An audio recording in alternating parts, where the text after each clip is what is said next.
Okay, so what I'm going to do here is focus on an update to an argument, and I'm not going to restate the original arguments that I used to make because I haven't familiarized myself with them for a long time. But I mean, it was actually slightly enjoyable to me that I used to listen to other people's YouTube channels like Millennial Woes and what was the other one called? The Absolute State, I think, or something like that. The Absolute State, and who in my estimation had pretty much the best kind of the height of fascist intellectualism, and essentially I would debunk their worldview, and it was actually quite enjoyable for me that I would essentially it was quite nice because it was right there in a nice aggregated sort of summary, and I could use all the things that they talked about to completely um, collapse their their pseudo intellectualism and their weird sort of, because the real problem with fascism is that it doesn't solve the problem that it's sort of that it's designed to react to, that it's designed, that it's somewhat it makes peace with the very thing that they supposedly are trying to hold at bay. And I think the best sort of overarching understanding of what it in fact is that the problem within human societies and human cultures, you could call it the problem of order in some sense, and the proximate source of this problem, and quite ironically also the kind of the archetype that fascism is kind of premised on, the devouring mother, is a feminine narrative. Is a kind. I mean, you can see this in Borderline Woman, um, and you can see this also then reestablished as the kind of the philosophical overarching narrative that fascism tries to construct around its movement. That your in group is allowed to essentially leverage identity and the cause of identity in order to kind of entrench a conventional, stable cultural conventions that make it very easy for people that really don't deserve integrity to be to be ordered to be enabled to sort of claim a kind of default integrity, as kind of being carried along by the tide of their group, and they can divert pressure away from their lack of integrity by sort of just echoing the overarching narrative and sort of being part of the field marshalling required to sort of um, so essentially they can sell themselves as a kind of like conscious a kind of a politically conscious identitarian police force, that they are keeping the purity of their inner structure of their in group. And this gives a kind of dark power in that you can leverage generalizations in a cherry picked way to conform to this narrative, to conform to this ideological role and function. And I would say that the kind of the prototype of that functionality um, mostly comes from a section of the female population, which generally manifests as a kind of borderline sort of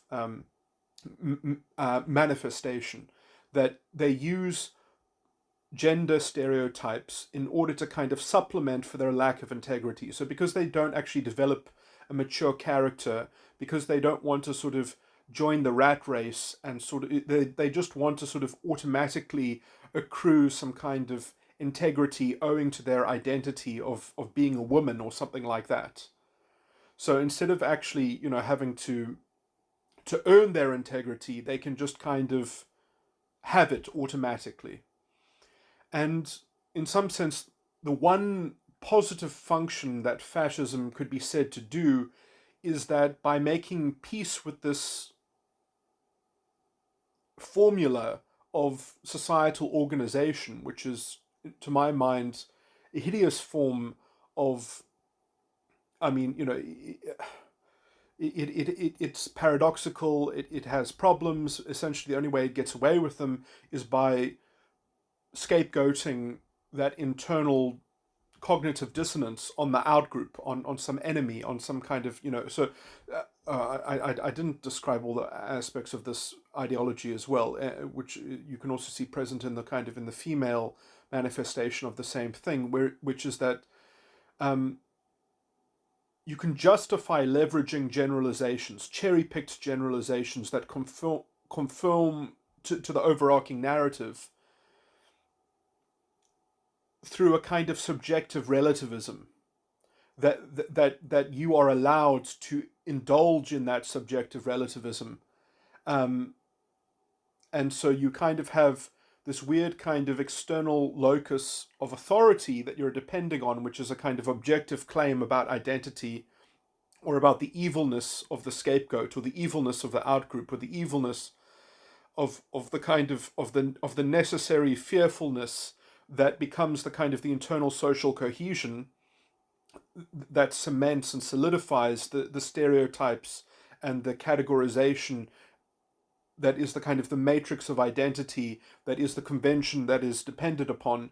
But so essentially, it's a kind of it's a fear-driven nexus for being able to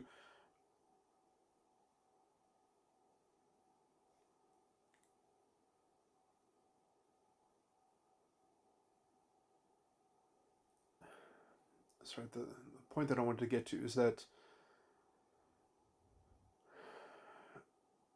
something about the character of the identity itself. I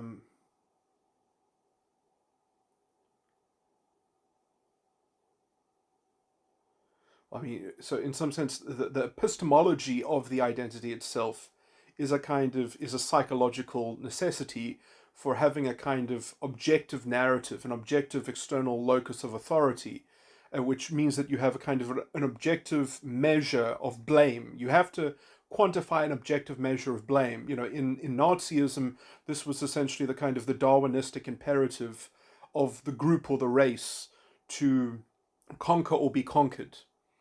Um, that was the kind of the objective claim. In the social justice, identitarian racialism, and or intersectionality, whatever you want to call it, it's exactly the same formula of belief. It's just got slightly different window dressing. It's got a different superficial edifice in some sense, that essentially on a subjective level it is regarded that the only way to accrue self-esteem is through the identity.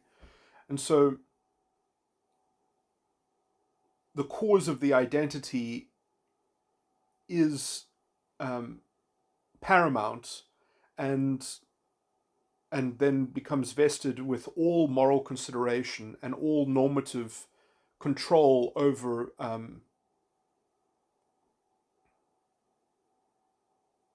every moral question. Everything is interpreted in line with the cause of the identity, and no longer the cause of the individual, because the individual requires a self-esteem which can only be delivered via the conduit of the identity. And so the self-image essentially becomes inseparable and dependent on the identity, and therefore it becomes justified to filter reality and interpret reality via this disembodied, abstracted view of the identity.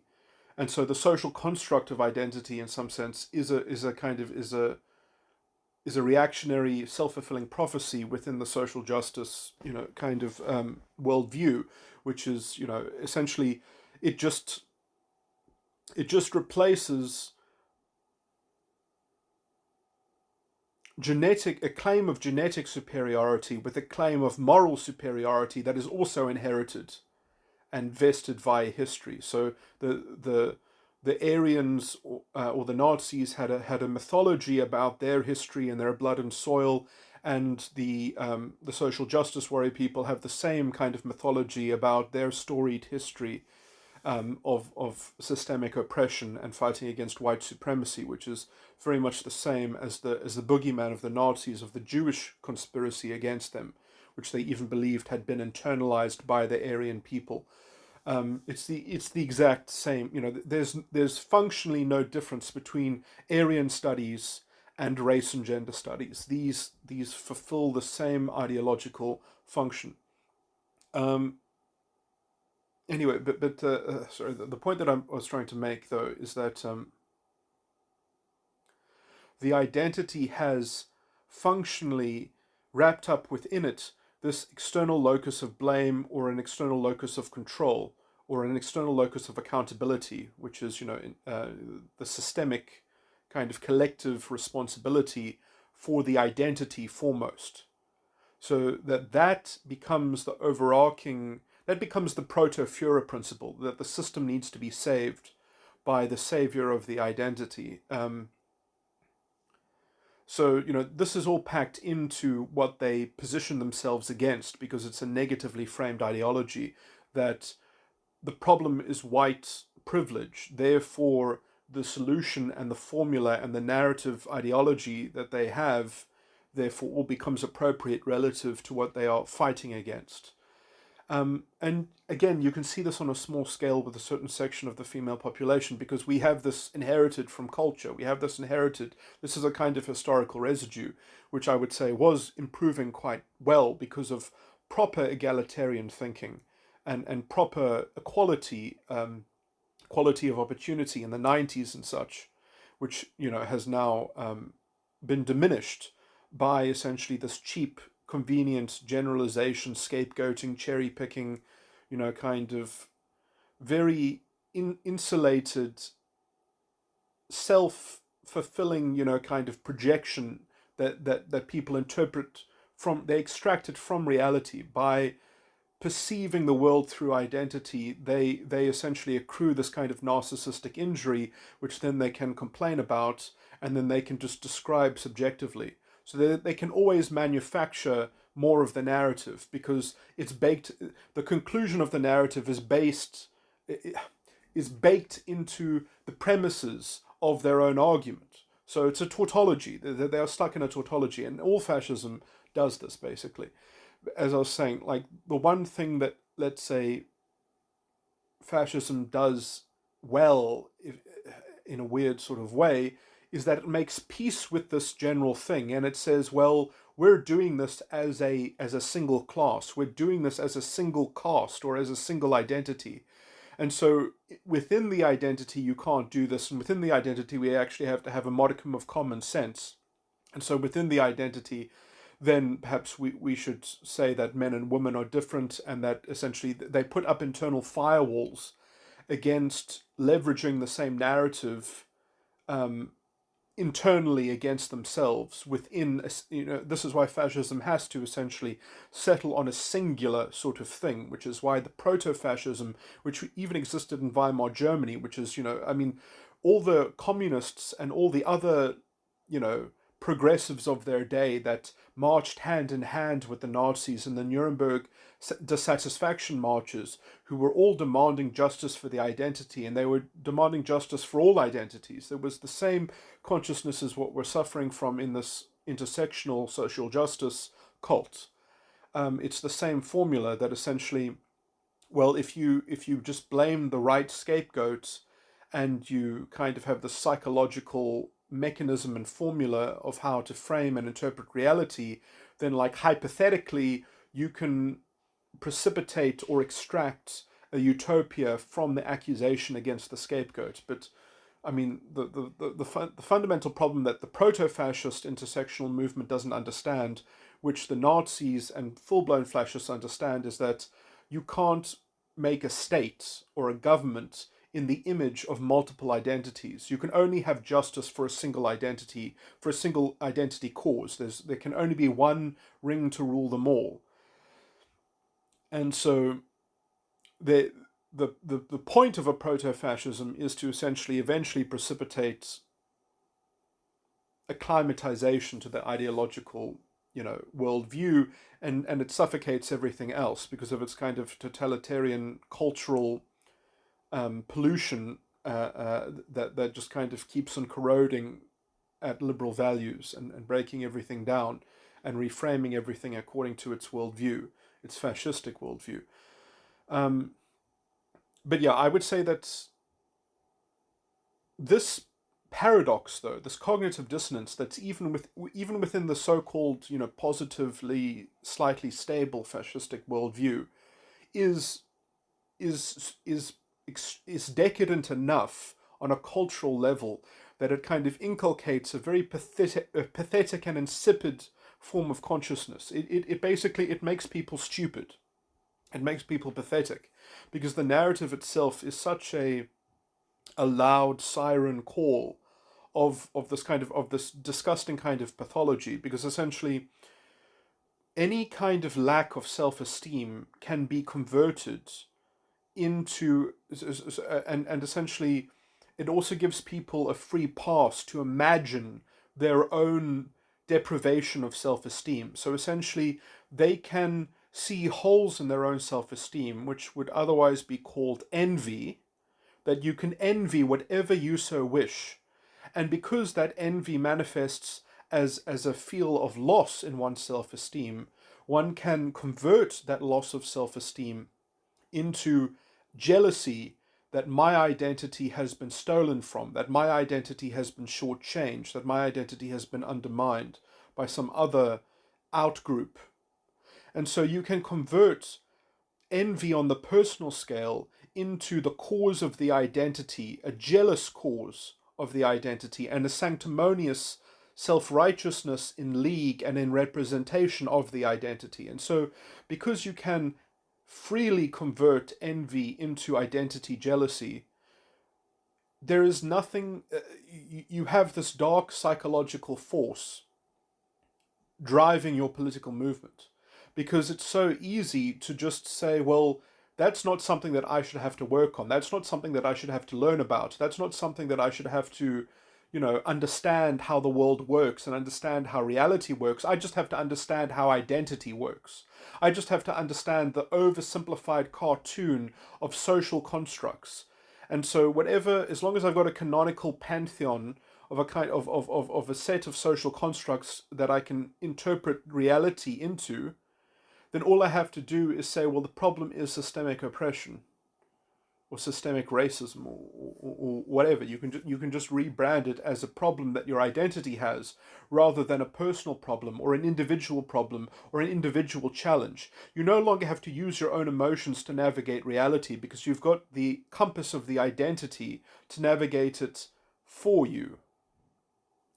And there is no internal break on this. There is no internal flag that gets raised when you essentially indulge into this decrepit, internally spiraling, kind of self-deluding projection. You know, there's nothing in the ideology that tells you to stop. In fact, there's everything in the ideology that tells you to continue to imagine, to continue to use your radical imagination. It's just promote, because it's just more fuel for the big fire. Um,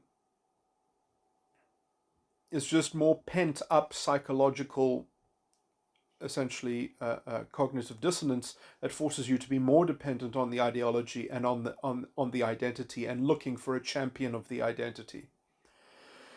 And so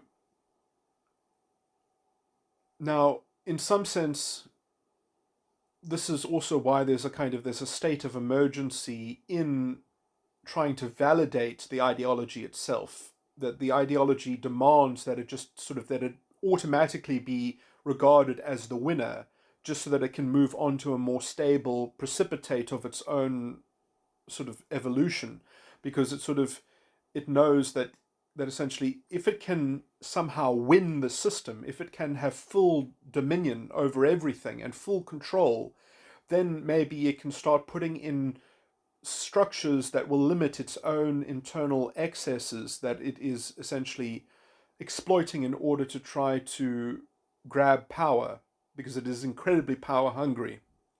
Um, because that's the only thing that it essentially respects. Is it only respects being it does not even cope or tolerate debate. It only has a thirst uh, uh,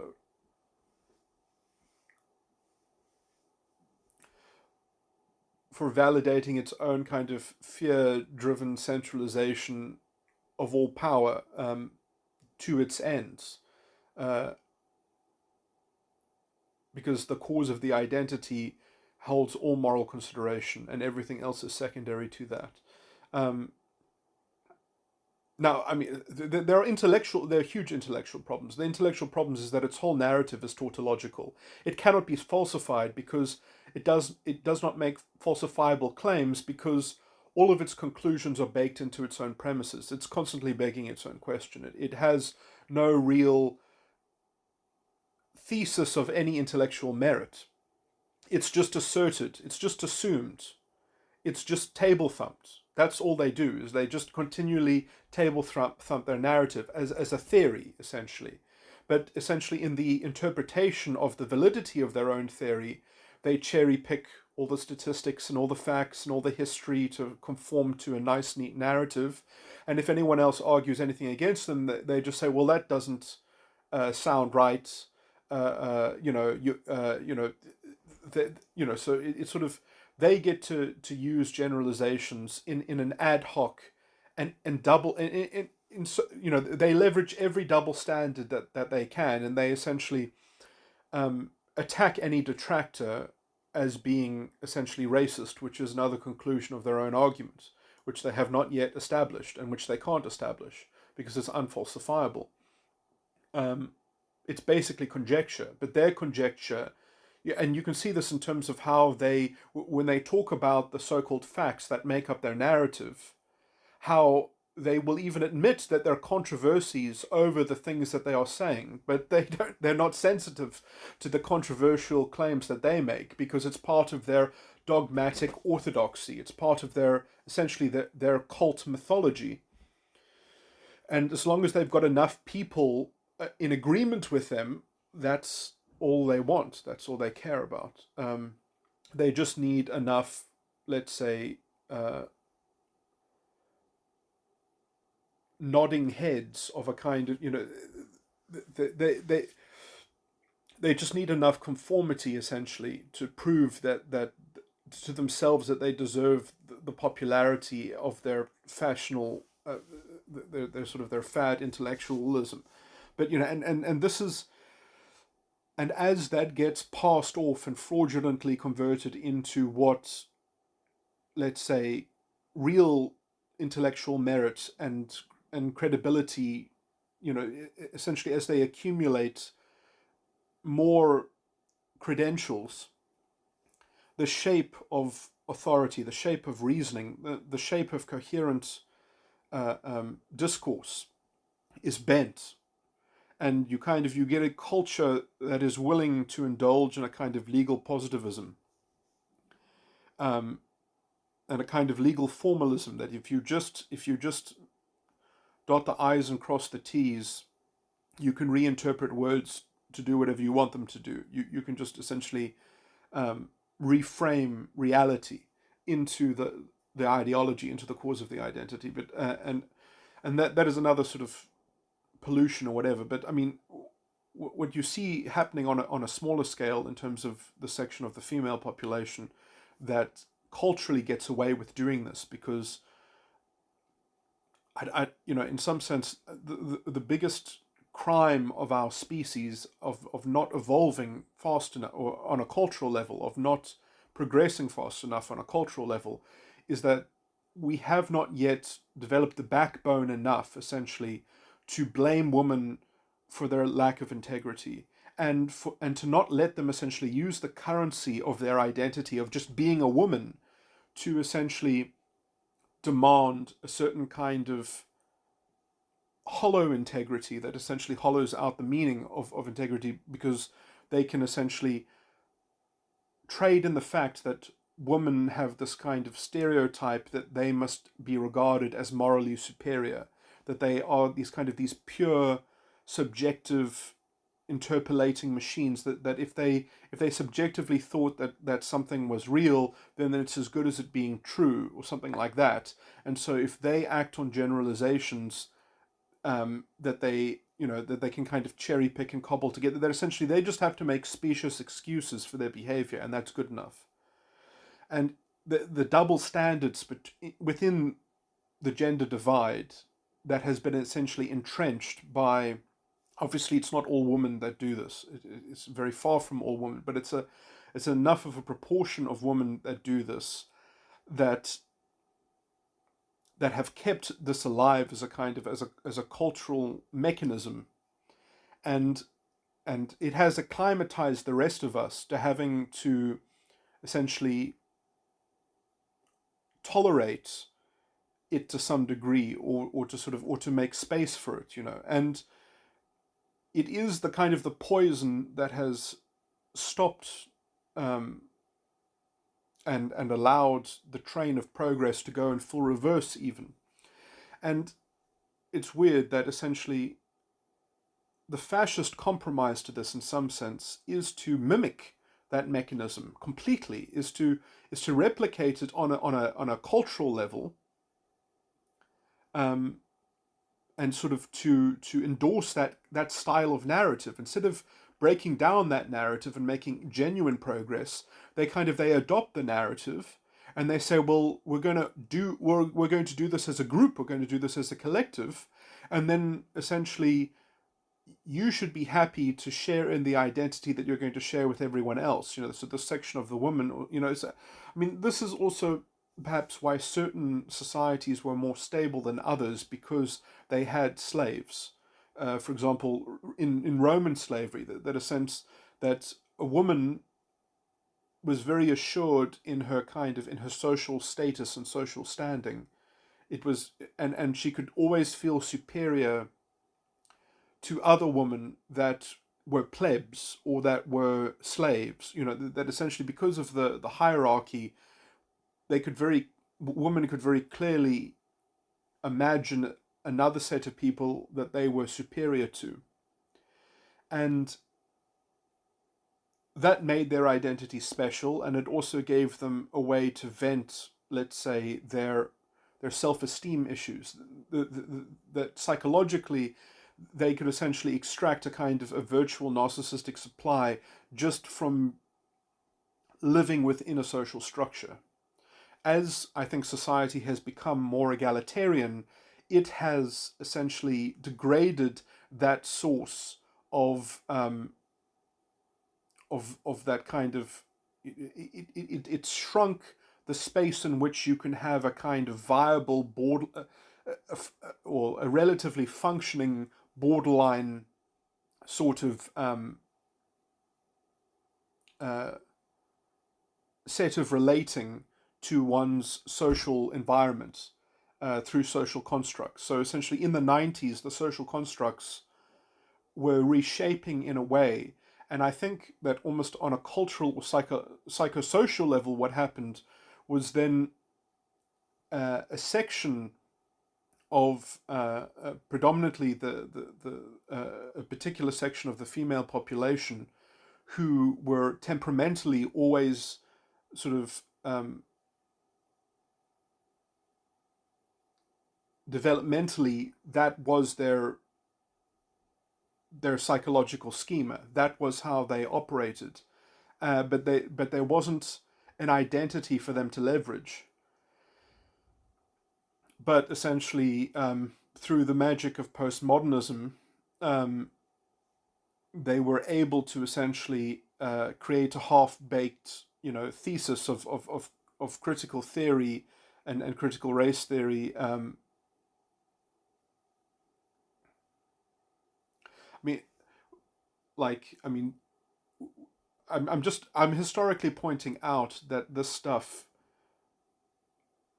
only developed in the image of feminism, only developed in the image of third or fourth wave feminism, or whatever they're calling it. But that all the critical race theory and stuff like that was an adaptation of feminist theory. Um,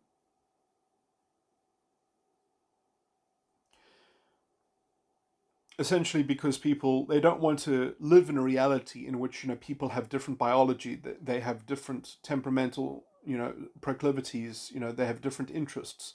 People, and they don't essentially want to be treated as individuals under the philosophy of non-racialism and non-sexualism. They prefer the expectations, they prefer the obsession over an identity that gives them um, an oversimplified cartoon way of virtually interacting and predicting and enforcing a kind of ideological compliance to essentially an unassailable presumption of sacred victimhood, which can essentially um, therefore leverage or facilitate the leveraging of a kind of an unquestioning sort of source of narcissistic supply. Because you can just sadistically, in a sadistically edged way, you can extract narcissistic supply from anyone who doesn't conform to your preconceived expectations that are based on identity, essentially. So you have these agents of this identity matrix enforcing their identitarian dogma, and as long as essentially that they are part of a kind of a critical mass of a kind of that has enough credentials and enough sort of outside authority and clout to corrupt institutions and to destroy common values and reasoning and coherence, that they can essentially just, they can reframe reality. um,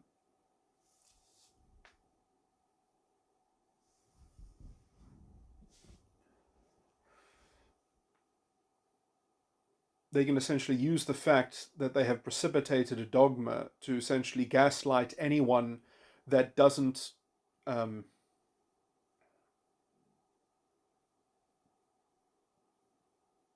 acquiesce.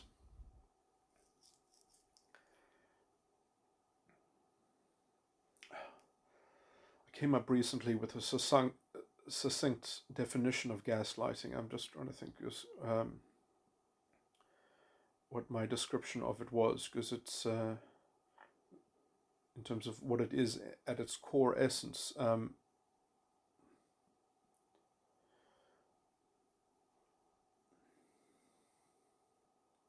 Because there are some ways of describing it which make it, if you describe it too superficially, it doesn't help, because then essentially you can be accused of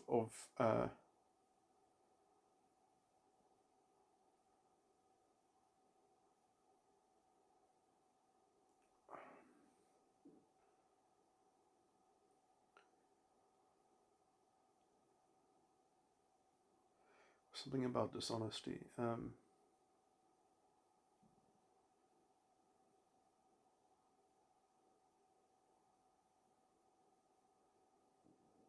can't remember it.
Oh yeah, it was something like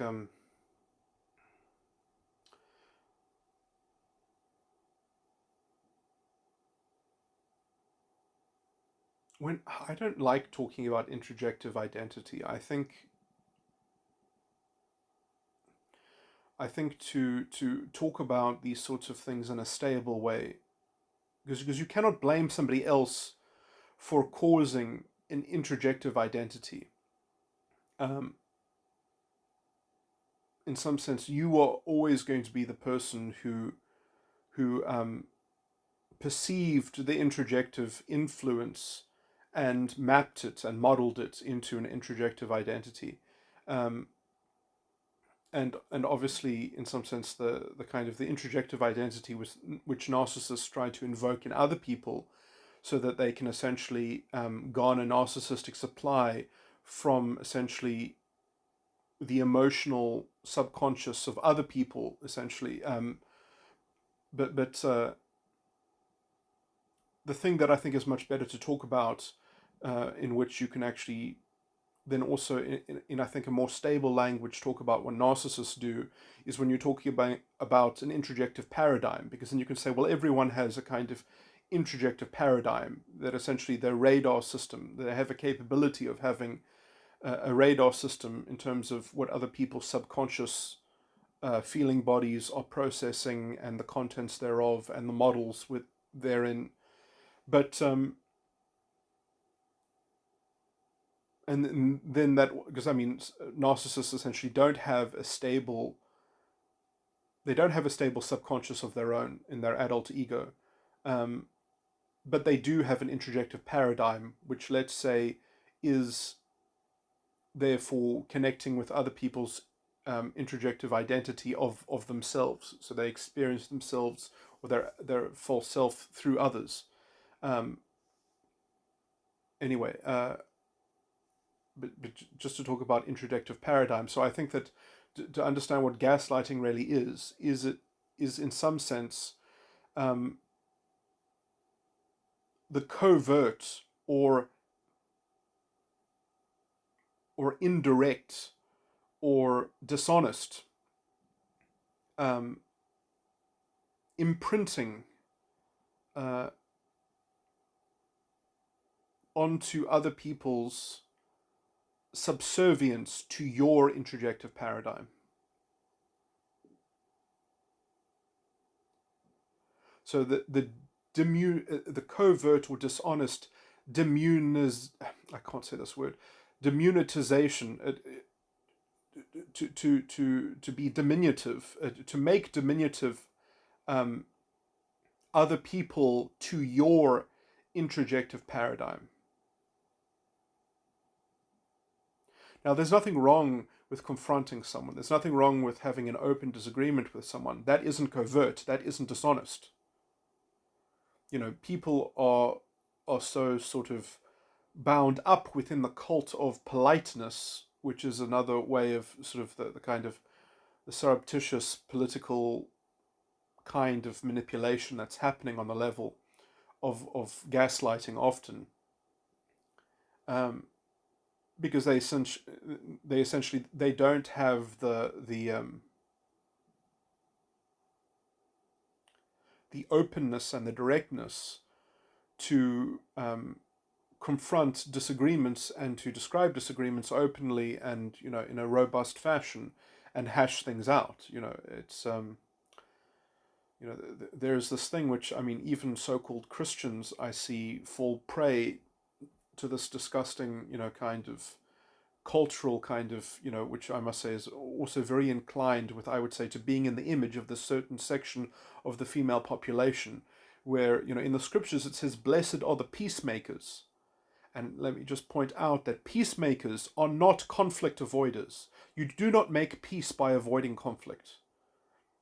You cannot tread lightly on issues and actually make peace. To actually make peace, you actually have to have a robust sense of being able to confront and being honest. And that can also be encouraging other people to be honest and to point out their dishonesty.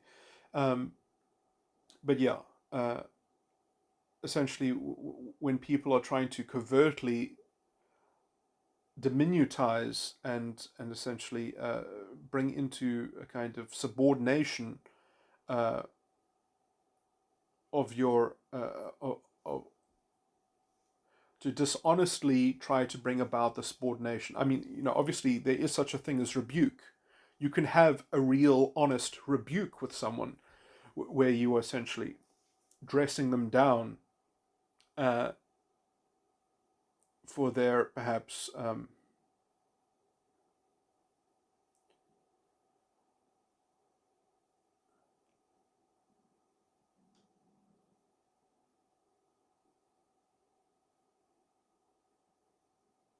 I mean, sometimes people can do things that are problematic that are tethered to a great deal of their beliefs and things. I mean, this is the problem because when you're dealing with identity politics, the whole package is so tautological. The whole narrative is so sort of premised on asserting all of itself all at once, which is why it's so hard to define white privilege because it is essentially the belief in white supremacy so as to justify the claim of a kind of a reactionary assertion of racial pride as the solution to every problem, which means that you can you can divert and disperse focus and attention on anything because the narrative is so simple and addictive and it seems so pristine and well, this is how you do it. We just need to put blame on the right group and we need to promote the feeling of pride in the right group and make sort of token policies that are going to empower individuals as tokens of their group. It's utterly disgusting. It entrenches a kind of identity consciousness as the only form of salvation, essentially. And practically, it doesn't solve the problem. It usually makes it worse because then people get into positions which essentially they didn't get on merit. They got because of these enforced double standards.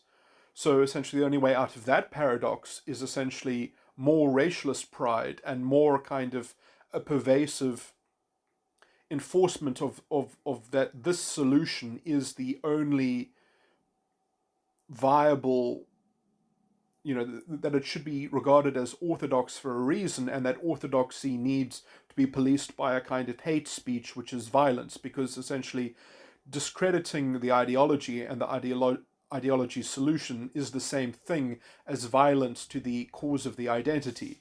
And so, it's completely invested in its own fascistic worldview until it becomes a self-fulfilling prophecy. This is why they call them reactionaries, because they react themselves into their own complaints. I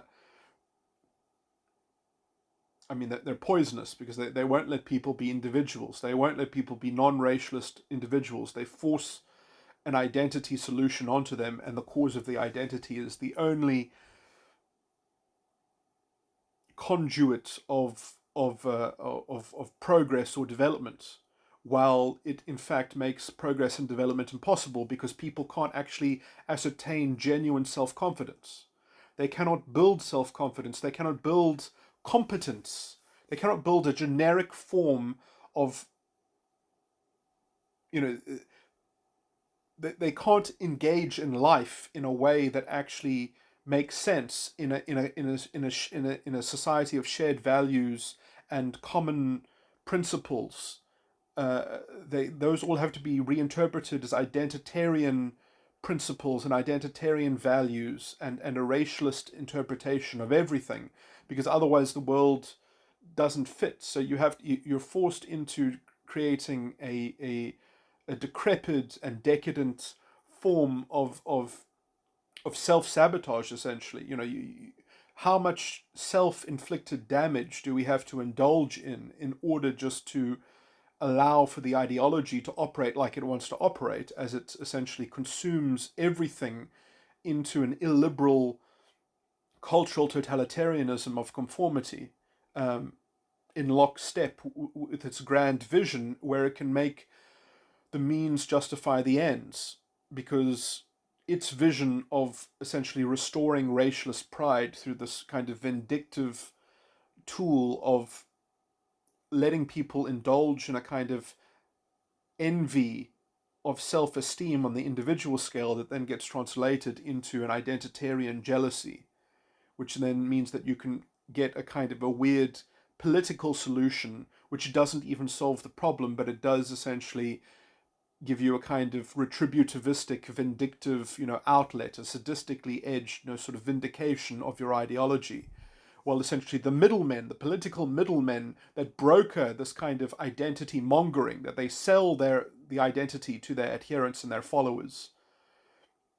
They are marketing the identity. They are marketing the cause of the identity. They can essentially use their moral corruption and their immoral perversion and destabilization of the system to prove their own thesis, because they can say, well, the reason why things aren't getting better is because we're getting resistance from the scapegoat. We're getting resistance because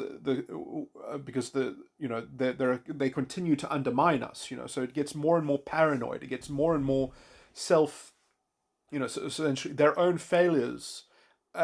They just translate, their own political inaccountability. Essentially they're not responsible for their own policy failures. Those just get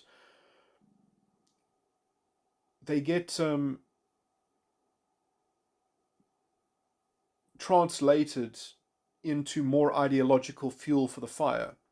So you can see that essentially they get more and more malcontent. They get more and more aggravated in their failing, and they'll also complain when they don't have the evidence.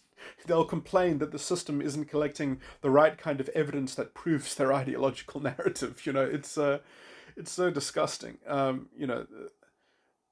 They really want a Führer to come up and to validate all their claims and all their perverted racialist nonsense, which is hard to do because they have to distort reality to such an extent just to keep it running as it is.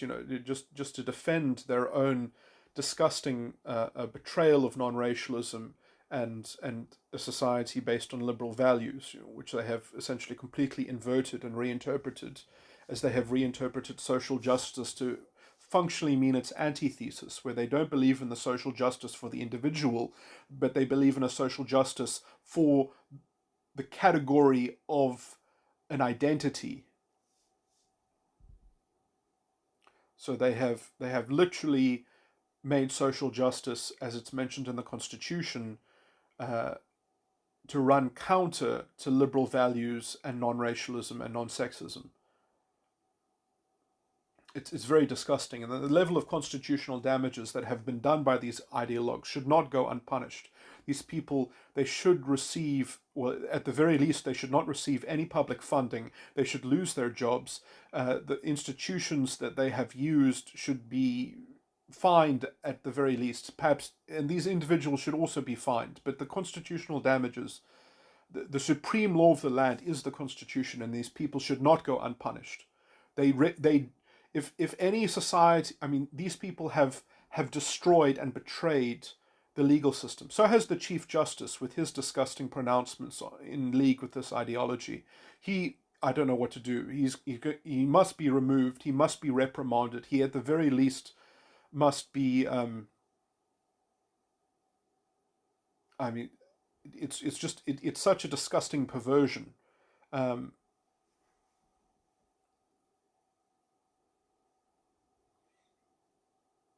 Of the new South Africa that they have essentially betrayed and destroyed. And the question is, can it be brought back to life? That is the biggest question of the day. Can the new South Africa and the Constitution be resurrected from this mafia, this ideological mafia? And as this moral corruption has entrenched and solidified state corruption and policy corruption and facilitated sabotage on a scale that has essentially robbed us of the promise of the new South Africa.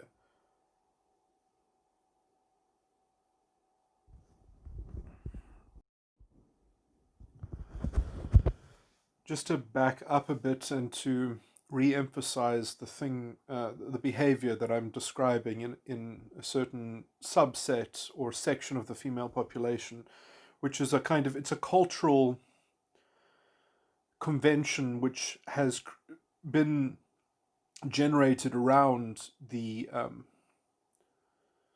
gender role, or around the gender identity of women, that essentially they can leverage a kind of innocence or a kind of naive dependence on their generalizations and expectations, and therefore their purity in their expectations need to be underwritten by the integrity which is essentially supplemented in their cause from their being a woman or being female or something like that, that there's something intrinsic in that which makes them morally pure. And because of that assumption, it basically undermines the notion of real integrity. It parasitically extracts and distorts integrity to fit this conventional sort of a set of social expectations. And you can see that, I mean, this is the kind of convention which is made to horrible use by borderline women who will depend on these and exploit these social conventions, that they will leverage these scenarios in order to essentially use their own often willful ignorance and willful, let's say, reticence to actually engage honestly and directly in an issue when they can just be passive instead, and then claim the best of all hypothetical expectations, that they could just say that based on their expectations that they had, they feel entitled to a certain outcome. And so it doesn't matter how they've actually performed. Somebody else, some authority figure, or some uh, enforcer of the moral conventions, then needs to adjudicate and to arbitrate reality in their favor based on upholding their subjective interpretation of reality. And so essentially, then they can rely on this insulated, sort of autistic uh, um, way of relating to the world through poor or their poor model of reality, which is essentially guaranteed to them as a special right, essentially, um, connected to the purity of their identity. So you can see how this becomes a kind of a self-fueling, self-propelling sort of ideological mind virus in some sense. And then essentially you can get sort of two types of people. You get people that essentially see this as a kind of as a vacuous and superficial exploitation of a common society, that essentially that this is a thorn in the side of non-sexism. And then you get other people who essentially just latch on to these mechanics as necessary and as part of some kind of historical sacred victimhood, um, and that essentially identity consciousness and justifying everything through identity and promoting the use of toxic expectations and entitlements, which are correlated to essentially an identity matrix, which everything is being interpreted through in order to sustain this kind of moral corruption. This essentially, the subjectively ad hoc, post hoc, rationalized, sort of excuse, which that works in its double standard way, that essentially the adherent of this kind of belief system can always just tout some cobbled together story as to why their intentions were pure, and essentially why their expectations and entitlements should be underwritten by whatever authority figure comes to arbitrate over the situation, essentially. And so it's a kind of it's a self-propelling ignorance. It's a self-propelling sort of infantilization, using the aegis of the identity. And the disgusting thing about it is how it forces itself to play this infantilized, kind of psychosocial, game, but then at the same time it has to find a scapegoat to blame someone for the fact that it has to relate to reality in this ad hoc way. And so, it has to play a kind of weird sort of demagoguery in that it has to blame the people that it is trying to incept into its disgusting, corrupt, sort of what I would call an introjective paradigm that takes dominance. And so essentially, without this kind of cultural totalitarian of this kind of what I would call an introjective paradigm, a ruling introjective paradigm, which is essentially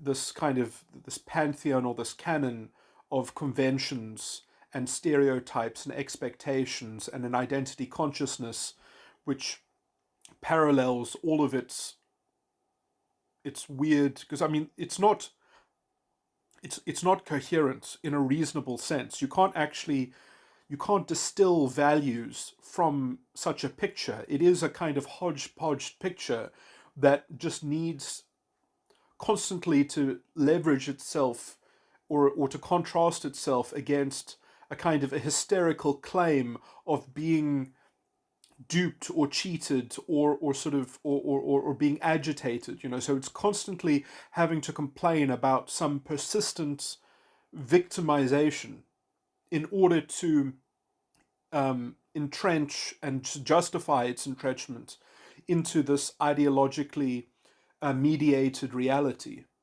um, which depends on kind of an institutionalized uh, um, rule keeper of and keeper of its dogma and its orthodoxy.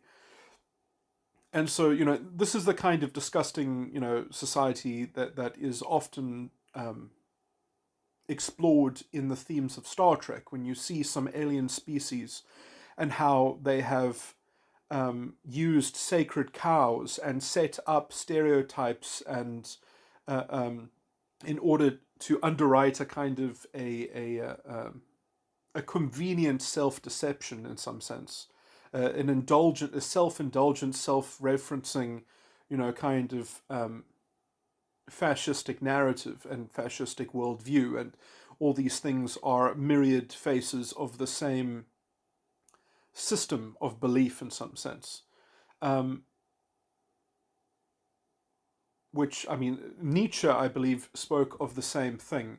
Um, if you can understand essentially epistemic conduciveness as opposed to actual epistemic responsibilism, uh, um, if you can understand that epistemic conduciveness is essentially a manifestation um, of being part of a spider web kind of slave morality, um, where the only way that you can dignify that kind of slave morality is by uh, depending on some exterior authority in the vindication of the narrative. You need to have an authority figure that manifests the kind of the moral sanctimoniousness, um, and that is persecuting the scapegoat in order to prove that, because essentially it's not capable of actually underwriting itself in terms of its philosophy. So the only way that it can prove to itself that its philosophy is correct is by managing a kind of societal drama in which some hurt or damage is being extracted, some transfer, some redistribution of pain or something like that is taking place. Because if it can move if it can enforce a kind of a vindictiveness, then it shows that it's capable of handling the thing that it's meant to be managing. Because in some sense, it's meant to be bringing about social justice, but in some sense, it doesn't have a positive definition of social justice. It only has a negative definition, essentially, of fighting what it defines as injustice, which is this vague accusation that's sort of part and parcel of the strange generalization, the vague accusation of essentially white supremacy, um, disguised in this strange language of and theory of white privilege, which is essentially the racial imagination at work, just saying that, well, essentially that is what people are and that is how society treats them, is by that social construct, which is just merely asserted.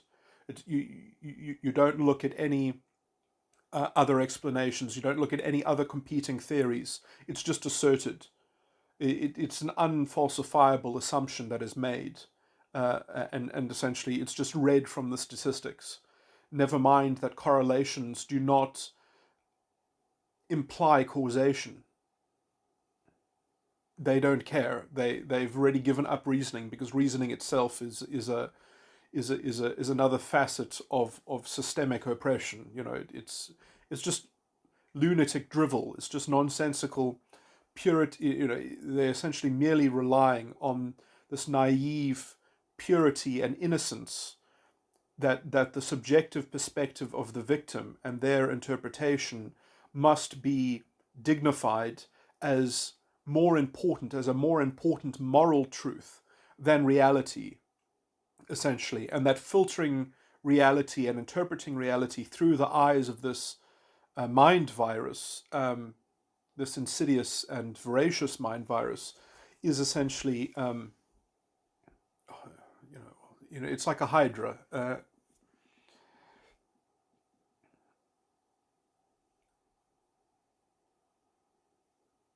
These are the people who, ironically, would have been. There's essentially no difference in their philosophy and the Nazi philosophy. It's essentially rehashed Nazi philosophy. But anyway, yeah. So, and what I was just trying to get to the point of re-articulating and emphasizing is the importance of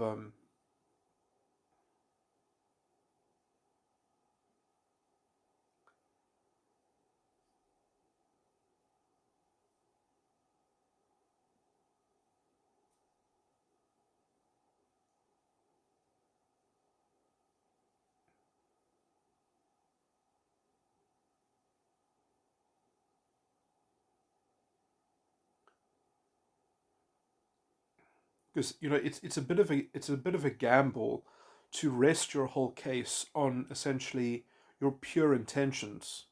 And in some sense, the only way to like automatically make that case or to make it securely or safely is to leverage it against an accusation, or to leverage it via or through a very stark accusation, essentially, so that essentially you can create this false dilemma that if um, if you dispute white privilege, that you're essentially making a claim that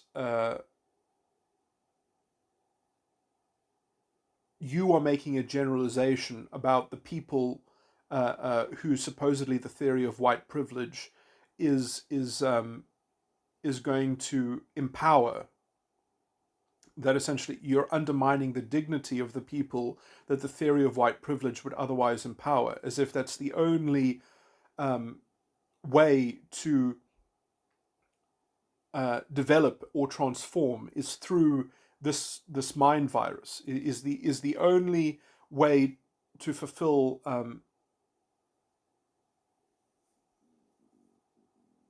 the mandate of a progressive state that is committed to ameliorating disadvantage. But the only way to do that is through identity consciousness and racial consciousness and a kind of and a collective racial pride, and so essentially, it's this whole very hidden, insidious, false dilemma that essentially, because essentially they already assume, because baked into social constructs and the generalizations which they effectively reify, um, because who's to say that the social construct of race is significant at all? It's this. It's they're always obsessed essentially with, um, just because you construct a racist statistic doesn't mean that society is racist. Just because you racially construct, uh, uh, you know, you can deconstruct anything in an infinite number of ways. So this claim that they have deconstructed society and that they are allowed their version of deconstructing society when they have not falsified it, when they can't falsify it, when their theory remains essentially a disgusting racialist conjecture. And in fact, when there are even obvious explanations, which they go at great pains to avoid and dismiss out of hand as being part of the problem of white privilege, so essentially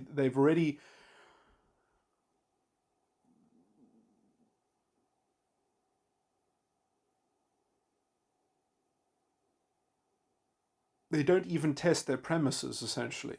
Um, I mean, I don't know, there's no intellectual excuse for that kind of dishonesty and intellectual bad faith. I mean, it's just it's a joke, really. But I mean, fascism is. I mean, this is how it has always operated. It's sort of it just. Uh,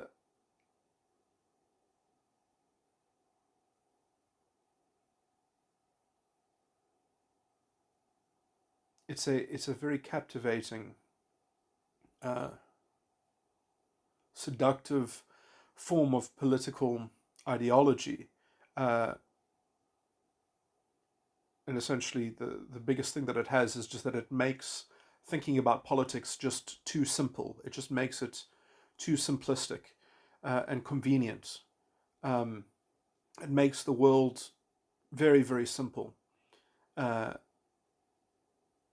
and so it gives a feeling of a kind of hypothetical potential empowerment, which is just within grasp. You just need to kind of, uh, extract narcissistic supply via the identity, which becomes so intertwined with the self, and the image of the self gets completely, uh, distorted into the conduit of the group identity. And so, it hypothetically or in the imagination, one can imagine, oh yes, that's the way to get security. That's the way to feel empowered. And so, because of this lie that essentially the self esteem that you get through the identity can be somewhat. I mean, narcissists have the same problem because even if they have a successful false self, they still don't receive the narcissistic supply that accrues to the false self. So it's a paradox because the more successful the narcissist is, the more hollow they feel. And this is exactly what happens within identitarian self-esteem, is that it's a never-ending, sort of drug, addiction. Um, and the only way that they can prove that they're making progress is by ramping up their vindictive and radical, projections and demands and framing of the violence against them, which is, a contortion and of language itself. It's a corruption of meaning, uh, as it's been reinterpreted by their fascistic dogma.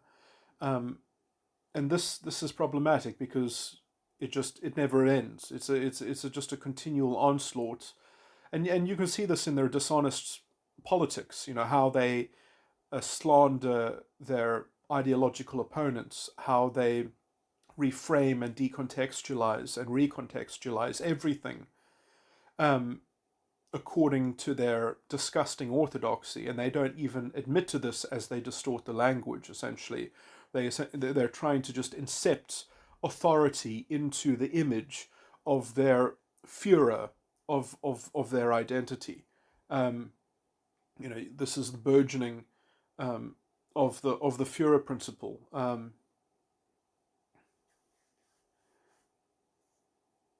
And you can see it within the political climate. It's obviously it's very hideous because it spells the end of a liberal open democracy, as they have already tried to destroy secular politics and secular discourse, essentially. Everything is reframed into this fanatical fascistic worldview and interpreted through the cause of the identity, which comes to supplant the actual issues that real people have on the ground and what would actually ameliorate disadvantages that people have. Instead, the problem becomes the problems of the identity. And so this is a completely different virtual set of problems to have. And so under those separate problems, they can do whatever they want, essentially, politically, because there's no accountability for their own mismanagement and failure. Um, and then the artificial progress that is created and the artificial development, which is unsustainable and which is so brittle that as soon as uh, their artificial policy goes away, the whole thing collapses like a house of cards because it was so essentially badly constructed to begin with. It was essentially a kind of it was like a lottery. It was like an ideological lottery given to specially selected tokens. And if you're going to have an ideology that will give benefits to mere tokens of an identity, then you're not serious about actually fixing real disadvantages. And also, if only some people can receive those benefits, why not them? Why not the people near the top? Why not the politically connected? You know, it's essentially, if their whole ideology is about essentially advancing the cause of the identity by just a small selection of people that get helicoptered up into essentially this artificial high status, and if status is just a function of identity and group belonging, then essentially, I mean, you can see essentially how this makes itself conducive to a kind of a racial plutocracy that's based on because it has no real values. It just has these superficial um, symbols that the identity must get racial pride, and the project of racialist pride. But yeah, I mean, obviously it's problematic because when you dehumanize people and you don't actually understand how anything works, you don't understand how the economy works, because according to you everything works according to race. You don't actually promote real competence. You create double standards, which undermine and destabilize institutions. Nothing works essentially because it's all forced to work in league with the cause of the identity, and so everything breaks down. And because those ad hoc strange rules that go into a kind of identity chauvinism and a kind of identity reactionary, whatever, you can't you've destroyed the measure in which you could even have authentic progress, as everything becomes this artificial top-down, mandated society, looking more and more like a totalitarian run, um, in which even culture itself becomes a totalitarian edict, from the top, that essentially government becomes responsible for policing hate speech against its ideology, against its disgusting racialist dogma, um, and its corrupt morality that underwrites, this never-ending slow motion train wreck, um,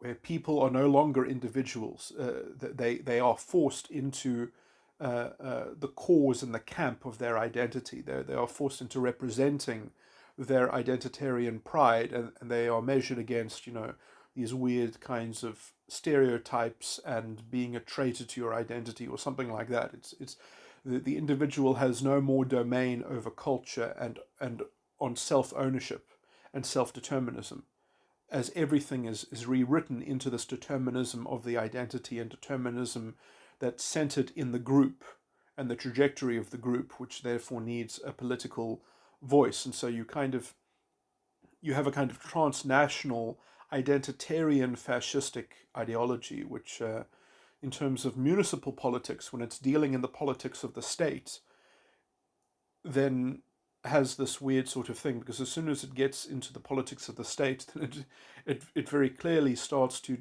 disrupt the functioning of a liberal society. It destroys the rule of law.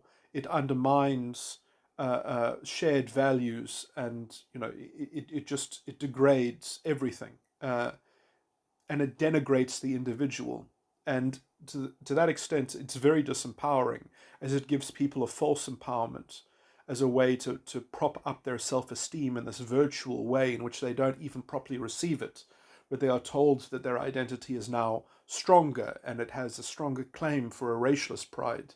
And so you're compensated in the lack of development with a virtual development of your identity. And so in some sense it does actually achieve what it wants to achieve, which is a kind of identitarian reordering and an identitarian obsessed, racially obsessed supremacy. But the problem is that that doesn't actually do anything real. And the only way that then they can prove that it was worth it is by torturing or attacking or denigrating the scapegoat. So essentially, its progress is measured by how much damage is done to the other side, to the outgroup. And this is essentially the emotional politics of identity politics. And this is, you can see that there's a huge parallel between this and a good section of the female population, just in terms of the promotion of borderline values. Because what this politics has done as well is um, it has expanded what would generally be the natural proclivity of individuals to develop these kinds of personality schemas. And I think that to a large extent we're suffering on a cultural level from the promotion of these toxic borderline values, essentially, or cluster B values, which I think also generally people in MBTI, the beta, or in socionics, the beta quadra, the intuitive feeling quadra, uh, not just them, but to a large extent, those people are very prone to developing these simple uh, external locuses of control, which essentially allows them to emotionally predict expectations which they can leverage socially and via conventions. That this ideology is just too convenient to intuitive feelers. And this is the same kind of section of the population which you could call them natural fascists, that they have a natural tendency towards this way of thinking. Um, and then when they are empowered with an ideology, with a way to kind of collectivize their convention of moral authority, then you get a very nasty sort of runaway cultural hegemony that is essentially so toxic. I mean, this is the development of a fascist society, of a fascist culture. um, and when they corrupt the law and they corrupt the morality of the state to such an extent to which that it becomes a kind of an unquestioned dogma, then you've got well you, you've got already a system that cannot be recovered, because it's already got the instruments of totalitarianism are already baked in.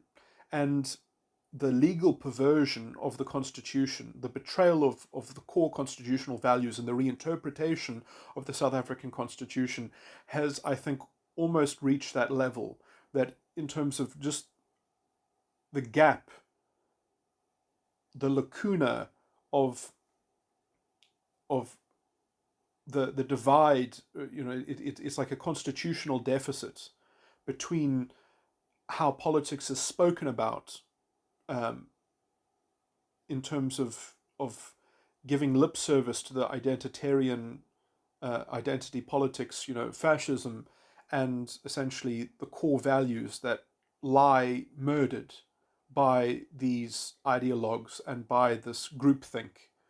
Um, and it's hard to pick those values off the ground and to resurrect them. That is going to require some real political leadership, which has been in short supply, at least in the South African context. Um,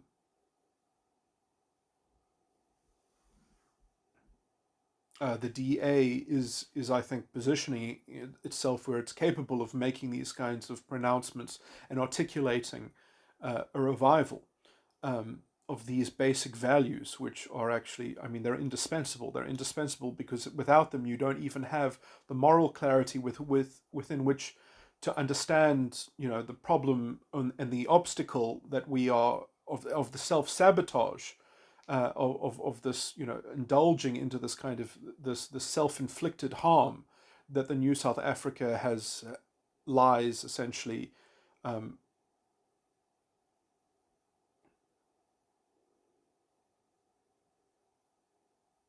dismembered and disintegrated, and essentially, uh, with these radicals calling, essentially for uh, disgusting kind of racialist revisionism, where they spit on Mandela's legacy, um, which essentially is a bit strange because they still are a little bit two-faced about that. I guess there is a bit of a divide between their poisonous rhetoric and having to essentially try to own the history of this country, because in much of the electorate there isn't a very deep understanding of the cognitive dissonance and the betrayal, and essentially there's no one narrating the constitutional deficit that these parasites have effectively exploited in order to indulge further into extravagant forms of a kind of systemic state corruption that is propped up by these accusations of systemic oppression, because essentially the ideological goalposts look nothing like actually delivering in terms of developing the country and uh, transforming people from having disadvantages to no longer being disadvantaged, because they are being sold that disadvantage has to do with the identity. It doesn't have to do with tangible things on the ground. And so essentially they can be fooled into not being actually given anything that looks like genuine empowerment, or being given, because essentially their identity is going to be empowered instead.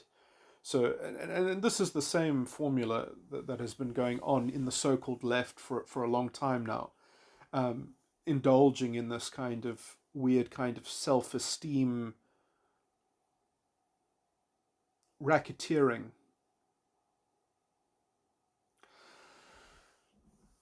of this sort of this endless thirst of self-esteem, that only that it is said that no, the problem is not with you, the problem is with how society is treating your identity. And essentially that reframing of the goalposts essentially allows for people to indulge in their own miscalibrated moral decadence, their own loose thinking, their own, sort of manufacture, their ability to manufacture reality at will. It allows them to imagine post hoc, to recontextualize things at will. It's that kind of that reliance of that you are allowed to be specious because you're on the right side of history. So whatever you do, the means justify the ends. It's that kind of loose thinking. Um, you know, uh, Indulge in your affectation.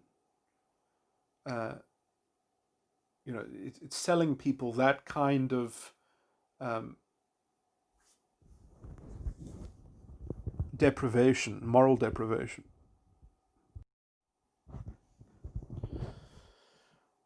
What also is worth elaborating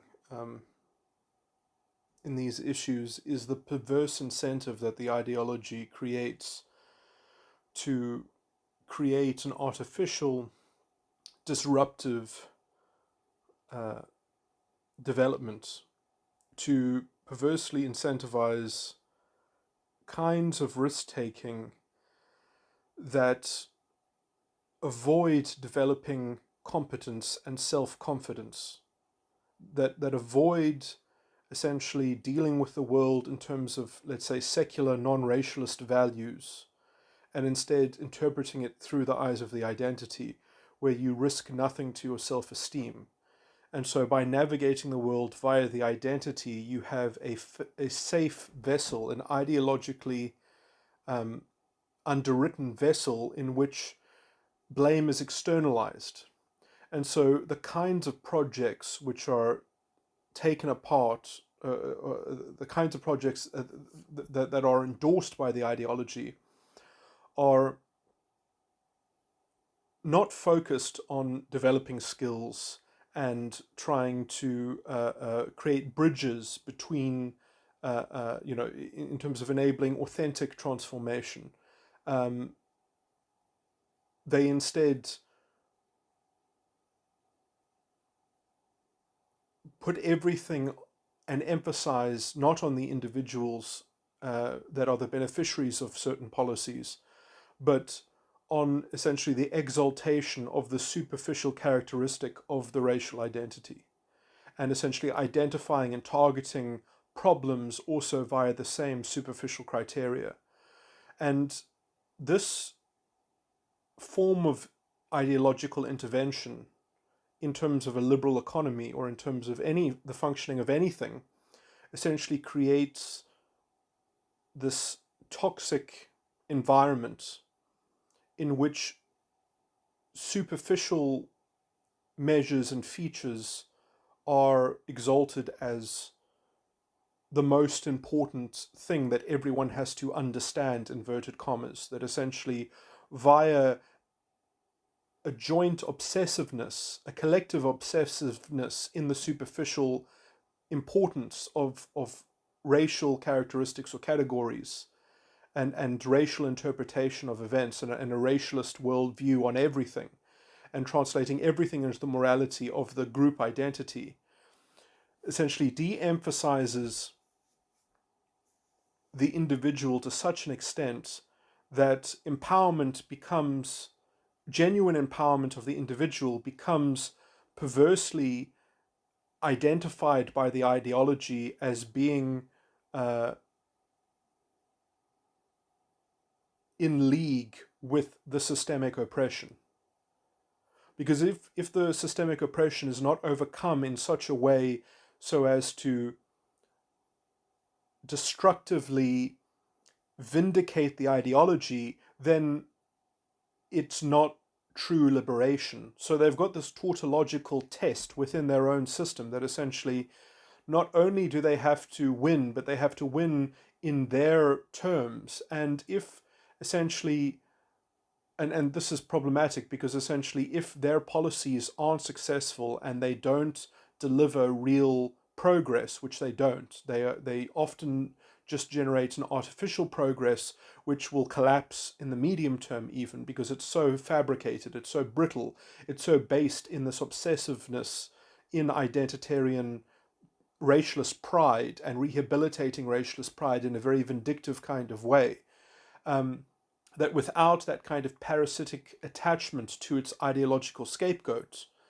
and facilitating a kind of redistribution of moral integrity, that essentially they get a kind of identitarian jealousy propped up by white guilt and scapegoating moral accountability. So it's essentially this is why Nietzsche would call this a slave morality, because their scapegoat, in fact, is empowered with accountability for all outcomes, essentially.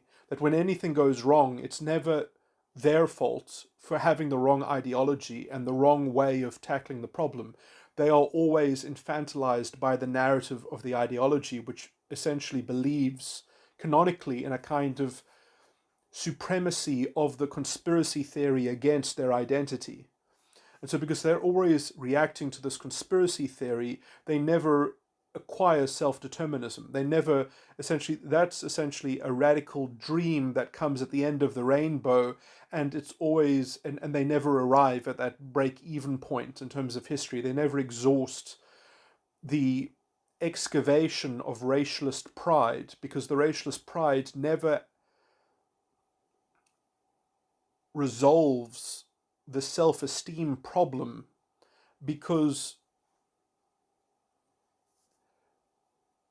they're using the wrong instruments. They're trying to promote self-esteem, or that's the lie of their ideology, that your self-esteem will be improved if you take on the cause of the identity and you obsess yourself with this kind of racialist project of a racialist pride that must come at the expense of our ideological enemy, white privilege, which is essentially another way of believing in white supremacy. That essentially only the ideology can save you from this false dilemma that white supremacy is either true or it's an insidious conspiracy theory. So it's like that's what their whole ideology is hinged on, that if you don't succeed via their ideological solution at conquering white privilege, then you are in fact uh, uh, strengthening the case of a kind of a racialist narrative, that the only way to overcome racism or white racism, of white supremacy, is to use their ideology. Otherwise, you are promoting white supremacy. Like that. That's the false dilemma that their whole narrative has baked into it. So this is why that they can always um, reframe their detractors as being racists, because essentially to not agree with them is to be a racist by definition, according to their narrative.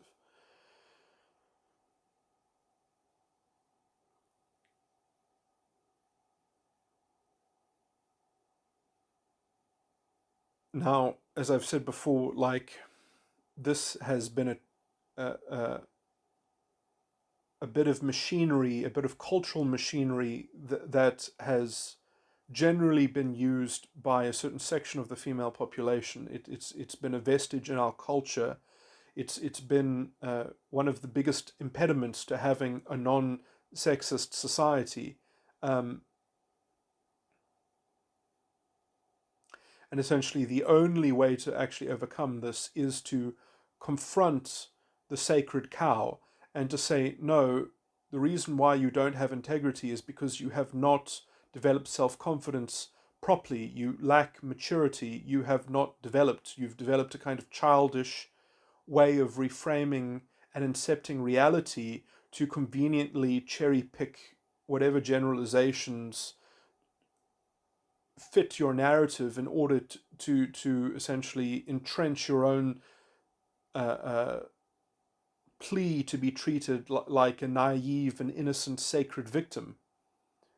This is essentially, like little girls need to grow up. Like at some point they need to actually start to develop responsibility for their decisions, rather than essentially continually leveraging their social status and their social standing and their social identity um,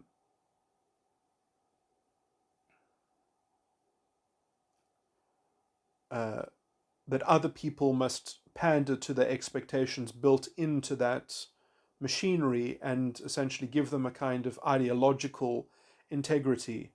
Um, I mean, I just want to almost so the analogy with essentially the female use of this cultural convention of identity is relevant, but just to extend this into the identity politics arena. I mean, in South Africa, this, transformation doesn't happen in one generation, but we could have already been living through the first generation that essentially race would not have been a deciding factor in terms of what was possible to be achieved in that generation.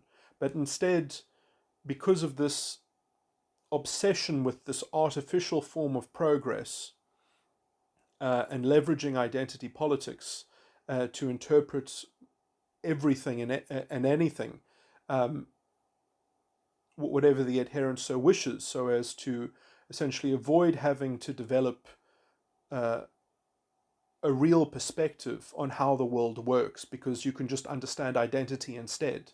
You can either choose to understand like the actual machinery of a situation, or you can choose this overlay of this kind of identitarian racialist reduction. And because essentially our whole society has been poisoned by this ideology that has been pumped into the education system and pumped through academia in the same way that Aryan studies was promoted in Weimar and Nazi Germany, there is this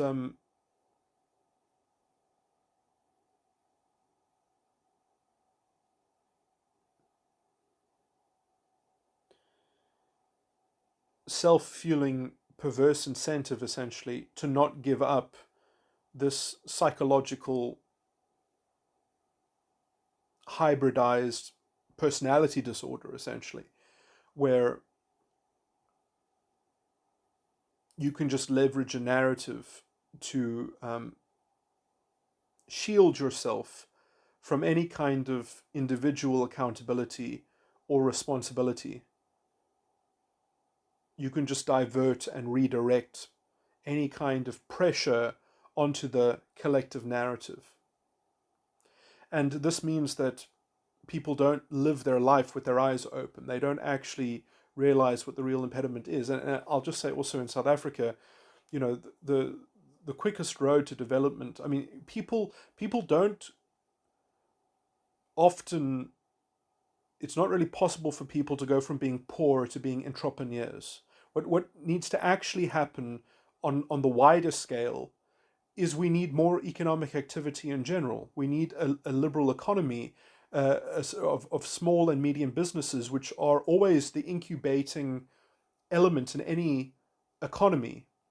But because we have an anemically destroyed small and medium business sector, we don't have opportunities, as many opportunities as would have been created to give people their first job, because it's much better to have a first job and to look at how commerce functions when you're already a part of some element of commerce, when you already have a job and you're looking at the economy from the inside, especially in the small and medium business sector, because, you know, once you start getting experience and you learn about a particular industry, and then you know you can network with other people that are maybe interested, because there are very few people that actually have the entrepreneurial drive, and even if you do, it's very hard to be successful at the start. It's much better to get some experience, um, to get some points of contact, but we don't have those kinds of opportunities because they've effectively all been eliminated because of the hugely distorted price of labor, the disruptive factor of headhunting because of racialist quotas, which disrupt networking, which destroy coordination, which make it essentially impossible to have a successful business plan because you have to add in these elements of racialist accounting everywhere. So you know you've got all of these problems set up in the system, which just make it a complete farce, which make everything inefficient, which makes it impossible to actually have an authentic growing economy that's capable of transformation because it's been strangled in its crib by an overbearing, top down, controlled, mandated economy with mandates that are, you know, I mean, in some sense, you know, you can probably choose one of two things. You can have a mandated economy, or you can have an economy with high taxes. South Africa has actually chosen to do both. So not only do we badly spend the money, and a lot of it gets corruptly stolen, but we destroy the tax base that is being drawn on. So you know, it's like it's the most unintelligent form of self-destructive self-sabotage that is essentially all undergirded by this disgusting delusional and deranged and racially obsessed ideology that is obsessed with essentially the cause of the identity above everything else. And it's willing to burn, to slash and burn and to destroy in order to vindicate the ideological conception of the racialist pride project, of the rehabilitation of a racialist pride as being the prime sort of missing ingredient of something that feels radically good. You can just see how this self-aggravating sort of doom spiral then precipitates, whereas essentially the worse it makes its own situation, the more complaint it has against the system as it abrogates responsibility for its own devastating, self-destructive, vindictive attitude, which it reframes as a kind of moral self-righteousness. I mean, this would otherwise, I guess, be called the archetype of the devouring mother. And although it's perhaps harder to see superficially how Nazi society had this, there are a lot of historical details which are overlooked by the current sort of intellectualism and in academia and the fad. But what people don't realize is just how important women were to moving forward the Nazi movement. Um, they were culturally successful before they were politically successful, and the reason why they were culturally successful was because it was spearheaded by the women in their movement. If you go, the Nazi women were attracting the men to the Nazi movement. If you look at the marches, you can just see the amount of women in those marches, wearing Nazi insignia and such. Um, the, the women were the cornerstone, um, the cultural cornerstone, and this is overlooked in history conveniently. A lot of reality gets reframed to fit in with the superficial conventions that have come back to haunt us, like a nightmare, but also like I don't know, the cultural solution that we had after the war that was not properly articulated has now come. Hopefully, this is just a hangover, and we're going to get through it. But what we need to do is we need to create a cultural immunization against this virulent mind virus and this formula of slave morality, um, that is itself fueling, devastating, uh, uh, voracious, devouring mother.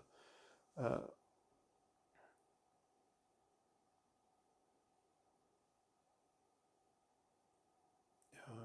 I guess the thing that just gets me is just how brittle and specious its arguments are, just how fabricated their complaining is, just how many double standards go into the recipe of their narrative in terms of, there's so much dishonesty needed just to maintain a semblance that it works, and how that just goes, the cognitive dissonance that it requires to overlook that kind of cherry picking, that kind of begging the question. Um, a whole generation of rotten, uneducated, people that were educated at university to essentially become uneducated fascists. That is what we are effectively living with now. How is that ever going to, how are we ever going to